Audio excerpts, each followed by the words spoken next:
2021년 4월 12일 선목교회 큐티 방송입니다. 기도로 주님 앞에 나아가겠습니다.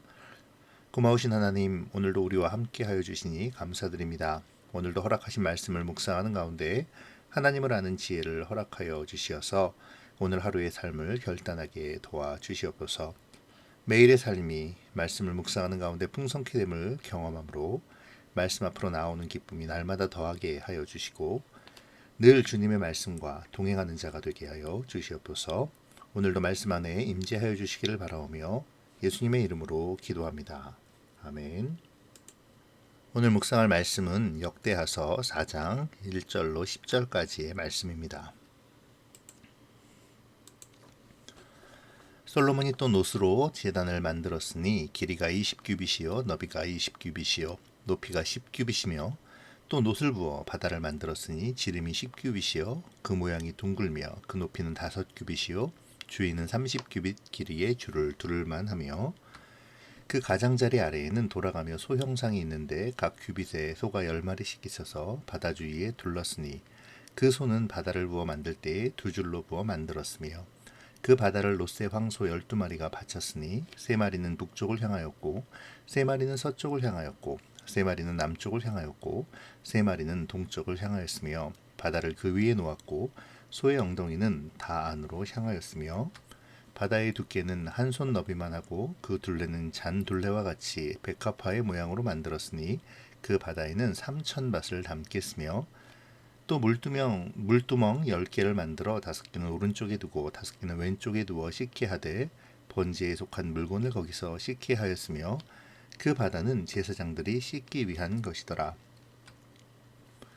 또 규례대로 금으로 등잔대 10개를 만들어 내전 안에 두었으니 왼쪽에 5개요 오른쪽에 5개이며 또 상 10개를 만들어 내전 안에 두었으니 왼쪽에 5개요 오른쪽에 5개이며 또 금으로 대접 100개를 만들었고 또 제사장의 뜰과 큰 뜰과 뜰문을 만들고 그 문짝에 놋을 입혔고 그 바다는 성전 오른쪽 동남방에 두었더라. 아멘. 솔로몬의 성전 건축에 대한 자세한 내용이 어제에 이어서 계속 기록되고 있는데요. 솔로몬은 왕위에 오른 뒤에 성전을 건축하는 것을 최우선으로 삼고 있습니다. 다른 산적한 일도 있고 또 하고 싶은 일들도 많았을 텐데 제일 먼저 하나님이 거하시는 곳 성전을 건축하는 데 모든 힘을 쏟고 있는 것이죠. 솔로몬이 무엇보다 성전 건축에 집중하는 이유는 성전 건축이 이스라엘을 더욱 굳건히 세우는 일임을 알았기 때문인데요. 솔로몬은 하나님의 전을 세우는 것을 제1의 과제로 놓음으로써 자신의 통치 이념이 하나님 중심의 나라를 만드는 것임을 분명히 하고 있는 것이죠. 그렇다면 하나님의 임재를 상징하는 성전은 아무런 의미 없이 세워져서는 안 되는 것입니다. 성전은 옛 성막을 계승하죠. 그리고 이것은 성막과 성전이 하나로 이어짐을 의미합니다. 약속의 땅 가나안을 향해 메마르고 거친 광야를 지나가는 동안 구름 기둥과 불 기둥으로 인도하신 하나님의 임재와 능력을 나타내던 성막은 이제 가나안 땅에 정착하여 성전으로 그 형태와 모양은 바뀌었을지 몰라도 끊임없이 이스라엘을 인도하시고 돌보시는 하나님의 사랑과 은혜를 나타내고 있는 것입니다. 오늘 본문은 성전 안에 들어가는 기구들에 대한 기록들인데요. 놋으로 만든 제단, 놋으로 만든 바다, 10개의 물두멍, 그리고 금으로 만든 등잔대 등 어찌 보면 그냥 성전에 들어가는 기구를 소개하는 것처럼 보이는 이 구절들은 꽤나 단순해 보입니다. 그저 단순히 이러한 것들을 만들고 이러한 것을 설치했다라는 정도로 느껴지는데요. 그러나 하나님의 임재를 상징하는 성전은 작은 기구들이라 할지라도 각자의 의미와 역할을 통해 하나님의 섭리를 드러내고 있죠. 이런 생각을 가지고 오늘 말씀을 살펴보시면 좋겠습니다. 먼저 놋제단은 그 크기가 정말 엄청난 규모였는데요. 길이와 너비의 20규빗은 각각 약 9m 정도이며 높이는 10규빗으로 약 4.5m에 이릅니다. 따라서 이 놋제단은 성전 울타리 안에 들어가는 사람들 뿐만 아니라 성전 바깥들에서 경배하는 사람들조차도 충분히 볼 수 있었을 것으로 생각되어지는데요. 이러한 사실은 궁극적으로 광야에서 모세의 놋뱀이 높이 들리운 것처럼 예수 그리스도께서 모든 죄인을 위하여 십자가에 높이 달리심으로 이것을 바라보는 모든 인간들이 자신들의 죄를 애통해하고 구원에 이르게 될 것을 상징하는 것이죠. 그 다음에는 놋바다에 대한 언급이 나오는데요. 이 놋바다는 3,000밭의 물, 1밭이 약 23리터 정도라고 하니까요. 약 6만 6천 리터의 물이 담길 만한 거대한 것이었죠. 이 놋바다는 6절에서 제사장들의 정결례의 용도임을 이야기하고 있는데요. 그리고 또 10개의 물두병을 만들었다고 하는데요. 이 10개의 물두멍은 번제를 드리는 제물과 그에 쓰이는 물건을 또 정결케 하는 데 사용했다고 기록하죠. 결국 놋바다와 물두멍은 정결례의 의식을 위한 것입니다. 정결례의 의미는 죄를 씻는 것이죠. 결국 놋바다와 물두멍은 죄 씻음 없이는 하나님께로 나아갈 수 없음을 상징하는 것이죠. 물두멍에 씻은 제물만이 하나님께 올려줄 수 있었고 또 놋바다에서 손과 발을 씻은 제사장만이 하나님께 드리는 예식을 집행할 수 있었던 것입니다. 이렇게 보니까 성전은 예수 그리스도를 예표하는 것임을 알 수 있네요.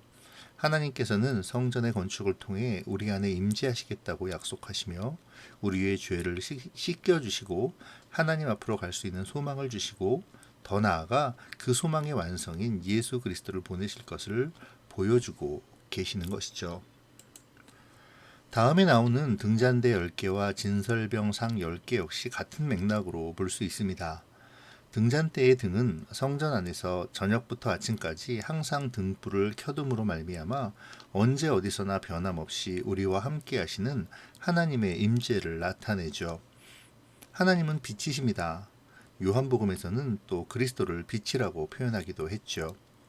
또한 그리스도께서는 마태복음 5장 14절에서 우리를 향하여 세상의 빛이라고 말씀하시므로 하나님의 임재를 받은 우리가 그 빛을 세상에 전하며 하나님의 영광을 보일 것을 명령하셨습니다.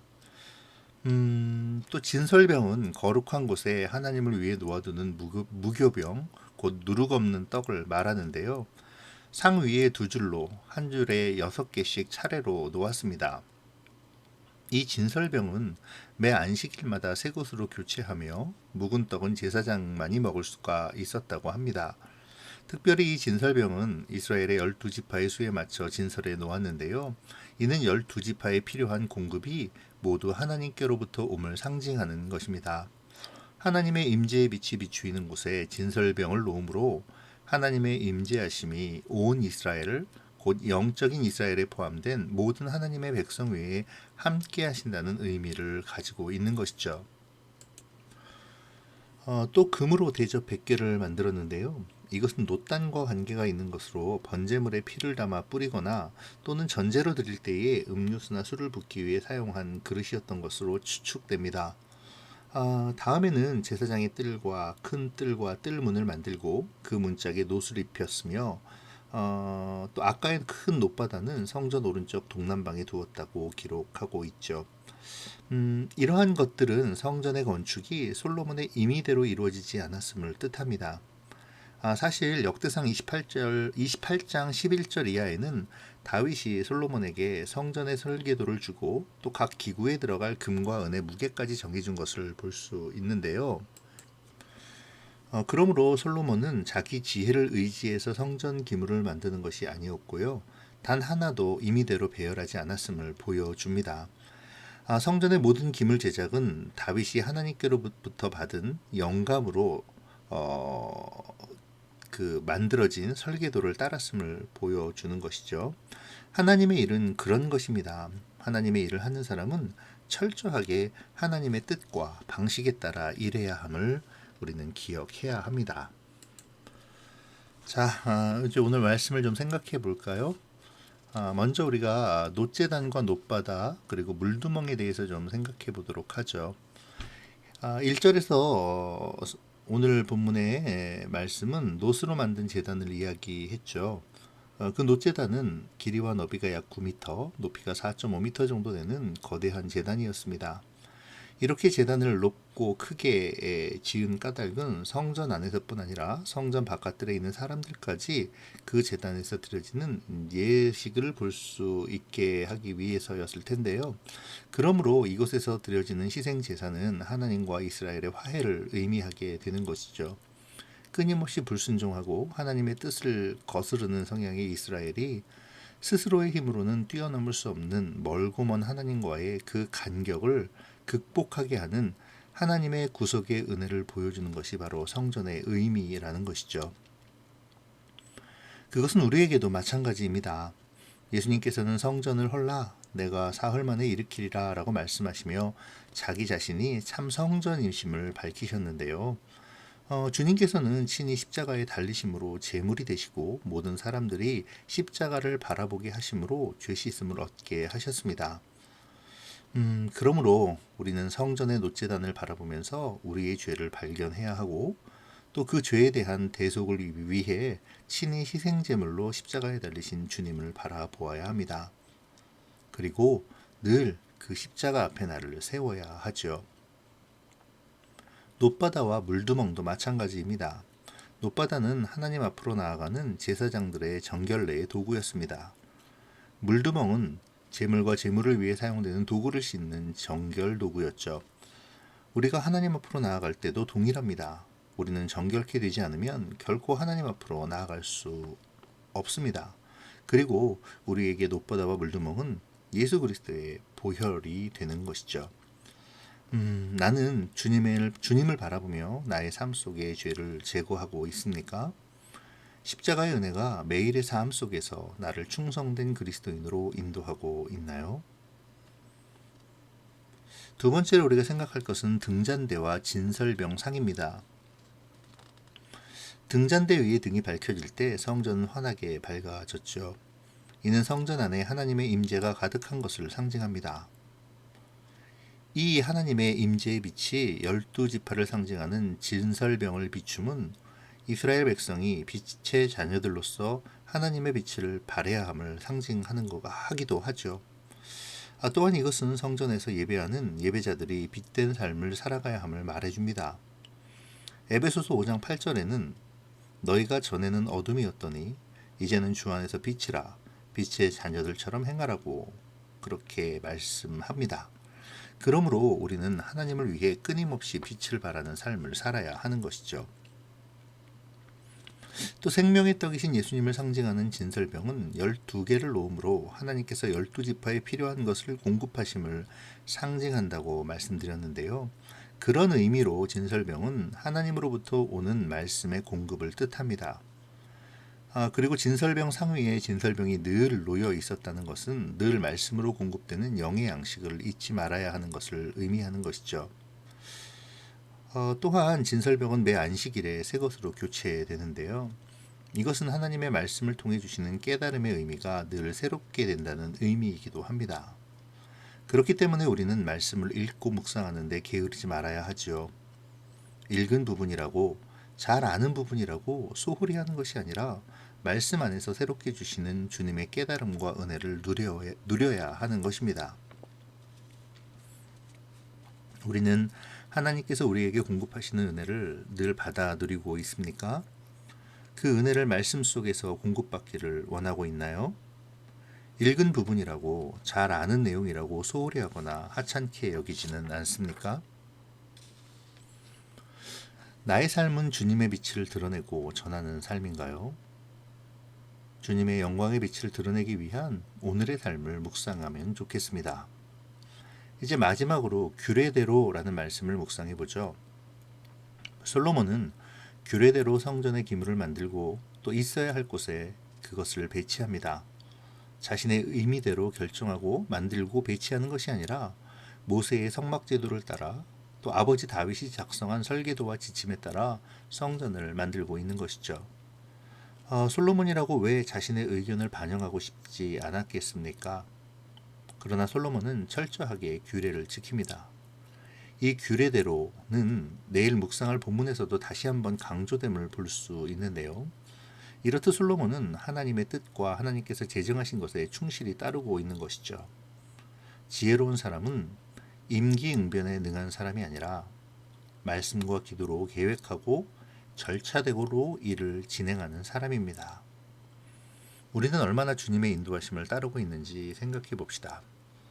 나는 무슨 일이든지 말씀과 기도로 계획하고 하나님의 절차대로 일을 진행하고 있습니까? 우리는 하나님을 온전히 신뢰하고 있나요? 오늘 하루도 말씀과 함께 또 말씀 속에 주시는 하나님의 지혜를 통한 그러한 삶을 살아가기를 소망합니다. 기도로 마치겠습니다. 좋으신 하나님 감사합니다. 오늘 성전 건축의 역사를 바라보며 성전을 통해 그리스도를 보게 하시고 그리스도의 대속의 은혜가 하나님의 섭리 속에 있음을 알게 하시니 감사합니다. 고마우신 하나님, 주님의 대속의 은혜를 받은 우리가 주님께 파송받은 주님의 빛으로 또 주님의 영광을 드러내게 하시며 주님의 인도하심을 말씀과 기도로 따르며 우리의 삶을 맞춰가는 지혜를 허락하여 주시옵소서. 오늘도 말씀을 묵상하는 모든 지체들을 기억하여 주시고 각 사람에게 주시고자 하는 은혜와 깨달음을 얻게 하여 주시옵소서. 말씀 가운데 임재하시는 주님을 만남으로 오늘 하루가 풍성한 삶이 되기를 바라오며 예수님의 이름으로 기도합니다. 아멘.